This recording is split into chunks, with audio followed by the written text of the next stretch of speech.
మా పాస్టర్ గారు మామగారు, ఆయన పేరు నారాయణరావు గారు, ఆయనది కోనయ్యవలస విజయనగరం దగ్గర, వెలముల వాళ్ళు. వాళ్ళ ఊరంతా వెలములైతే మొట్టమొదటిగా వాళ్ళు ప్రభువుని నమ్ముకుంటే పెద్దలందరూ చేరే, ఏంట్రా కిరస్తాన పోళ్ళు పలానా తక్కువ వాళ్ళు దేవుడిని నమ్ముకున్నావంట, మానేమని చెప్పారు. వినలేదు. రెండోసారి మూడోసారి వినలేదు. ఏం చేశారో తెలుసా? అర్ధరాత్రి వాళ్ళు నిద్రపోతుండగా వెళ్ళి పెట్రోల్ వేసి తగలెట్టేశారు. అప్పుడు ఆయనకి మెలకు వచ్చి తక్కువని లేచి భార్యను లేపి పిల్లల్ని లేపి ఇలా బయటకు వచ్చేసరికి ఇల్లంతా కూలిపోయింది. అది శ్రమ ప్రభు కోసం.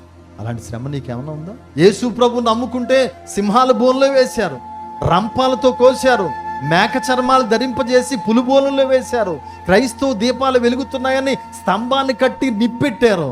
మణిపూర్లో పొందుతున్నారు. 500 చర్చీలు కూలగొట్టేశారు. ప్రభువు నమ్ముకున్నందుకు మణిపూర్లో హతసాక్షులు అవుతున్నారు. అది శ్రమ అంటే.